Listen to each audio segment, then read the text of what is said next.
ورنہ جو دوبارہ زخم تازہ کرنے والی بات ہے کہ ایک بندے کو پہلے آپ لٹ گیا اس کو دوبارہ پھر جو ہے تازہ کرا دو جی کہ وہ فیصلہ غلط تھا لیکن آپ کے گھر کی چھت جو ہے وہ چھینی رہے گی، وہ چھین لی تھی ہم نے، وہ چھینی رہے گی۔ بالکل سر، جبار صاحب آپ کا پوائنٹ آ گیا ہے۔ فیصل صاحب، جبار صاحب کی آپ نے گفتگو سنی، جو گفتگو ان کی جانب سے کی گئی اور جو بات کی گئی ہے کہ فیصلہ بھی آ گیا، فیصلہ واپس بھی لے لیا گیا، اب نہ ہی 2018 کے بعد سے نہ کوئی آئین بدلا ہے، وہ کہہ رہے ہیں نہ کوئی قانون بدلا ہے، تو پھر وہ والا فیصلہ صحیح تھا یا یہ والا فیصلہ صحیح؟ اور سب سے بڑا سوال سر کہ متاثرین کے نقصان کا ذمہ دار کون ہوگا؟ فیصل صاحب دیکھیں سویرا، یہ بہت بڑا المیہ ہے۔ جب ہم اصلاحات کی بات کرتے ہیں نا تو بہت ساری تنقیدی آوازیں اٹھائی جاتی ہیں، یہ ترمیم کر دی، وہ ترمیم کر دی، یہ ترمیم نہیں ہونی چاہیے، اس سے یہ ہو جائے گا۔ آپ یہ دیکھیں کہ آپ کا پورا نظام کس طرح کے بیچ میں فیصلے کرتا ہے اور ان کا خمیازہ کون بھگتتا ہے۔ کئی لوگ جن کی سزاؤں پر عمل درآمد پورا ہو چکا ہوتا ہے،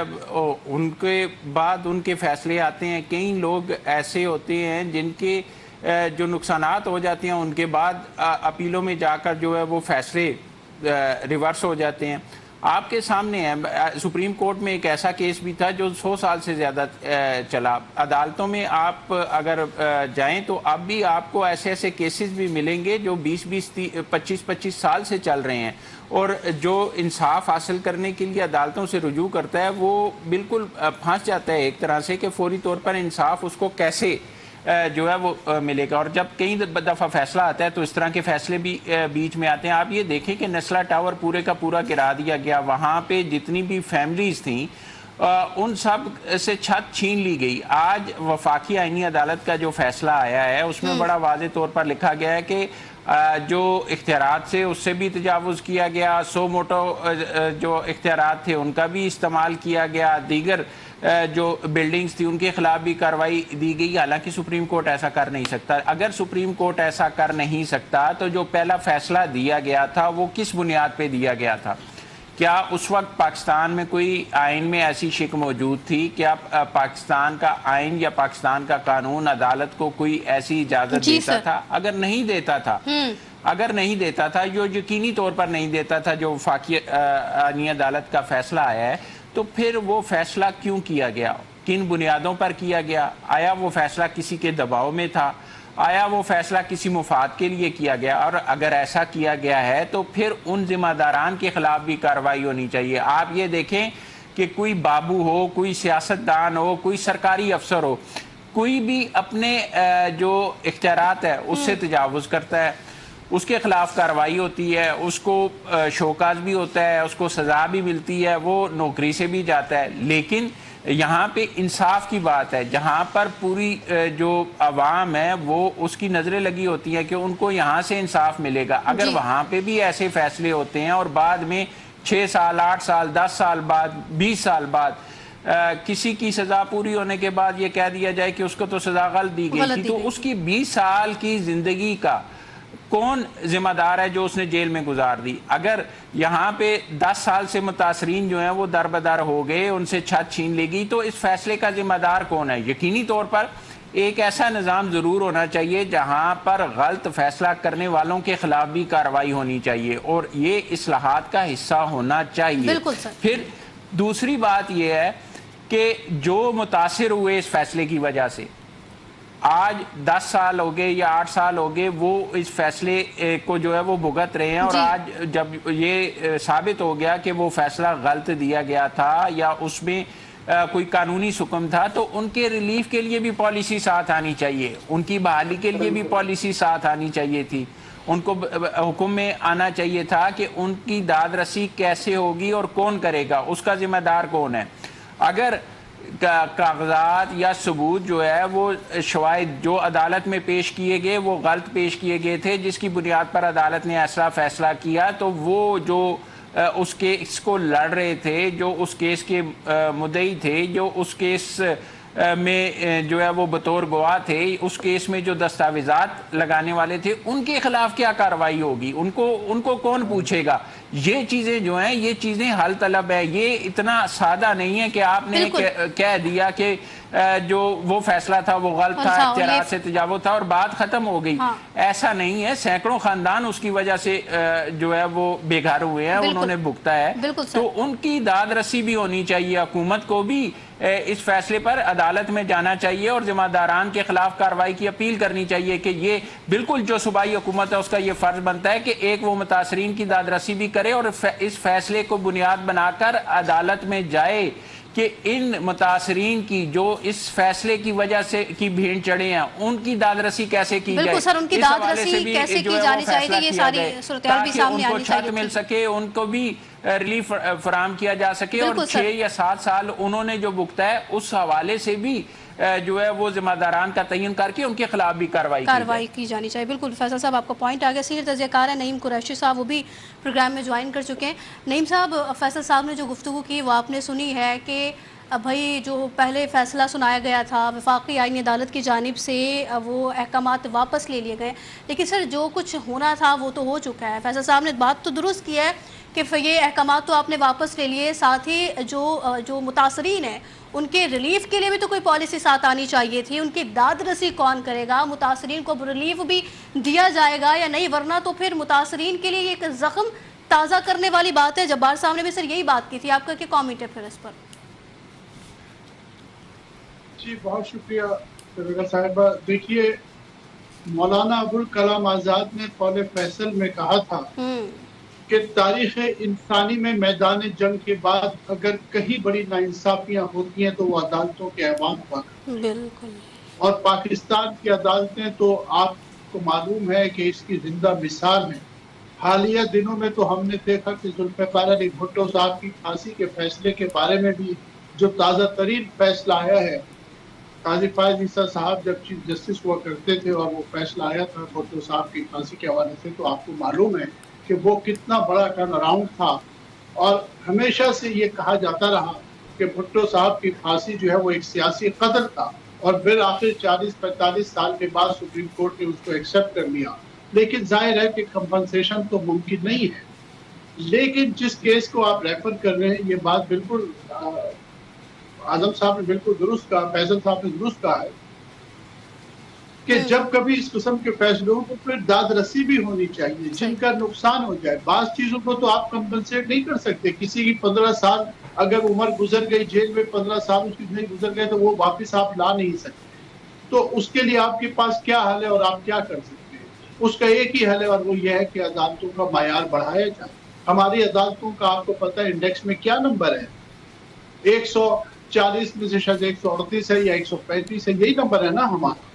اس پہ ہم کبھی غور نہیں کرتے، اس کو بہتر کرنے کی کوشش نہیں کرتے. کانفرنسز ہم کر لیتے ہیں. حالیہ دنوں میں آپ کو پتا ہے کہ جیل اصلاحات کے حوالے سے چیف جسٹس صاحب نے ایک کانفرنس کی تھی سپریم کورٹ میں.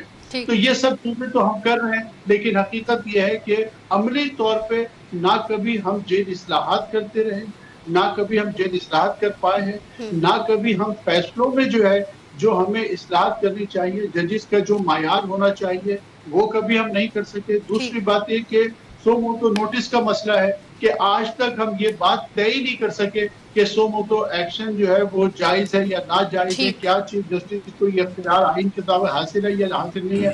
مجھے تو یہ بھی نہیں پتا کہ آج کی آئینی عدالت جو فیصلے دے رہی ہے، ہمیں نہیں معلوم کہ 4 سال کے بعد ہم یہاں بیٹھے یہ گفتگو کر رہے ہوں کہ آئینی عدالت کے یہ فیصلے غلط تھے اور یہاں پہ کوئی نئے ججز ہوتا. تو مجھے تو اسی بات کا خوف ہے کہ جو موجودہ آئینی عدالت ہے اس کا مستقبل میں کیا ہوگا، لوگ اس کے بارے میں کیا رائے ظاہر کریں گے، اس کے فیصلوں کو کس طرح ریورٹ کریں گے، ہمیں کچھ نہیں پتا. ٹھیک ہے نعیم صاحب، آپ کو پوائنٹ آ گیا. امتیاز صاحب، فیصل صاحب، نعیم صاحب اور جبار صاحب کی آپ نے گفتگو سنی ہے. فیصل صاحب یہی بات کر رہے ہیں کہ اب سندھ حکومت کو چاہیے جو متاثرین ہیں ان کو ریلیف دیا جائے. اور سر جب یہ فیصلہ سنایا گیا تھا 2018 میں، تو اس وقت جو انتظامیہ تھی کیا ان کی جانب سے متاثرین کو ریلیف دیا گیا تھا، کوئی تعاون کیا گیا تھا؟ اور اب سندھ حکومت داد رسی کرے گی کیونکہ فیصلہ جو واپس لیا گیا وہ بھی آپ کے سامنے ہے. حکومت ہے سندھ حکومت وہ ریلیف دینے جا رہی ہے متاثرین کو نہیں سر؟ امتیاز صاحب. بسم اللہ الرحمن الرحیم. ہر دم درود و سلام محمد آل محمد صلی اللہ علیہ وسلم پر. دیکھیں، کراچی کو سب سے زیادہ نقصان کراچی والوں نے ہی پہنچایا ہے، چاہے اس میں چیف جسٹس گلزار احمد صاحب ہوں، اس میں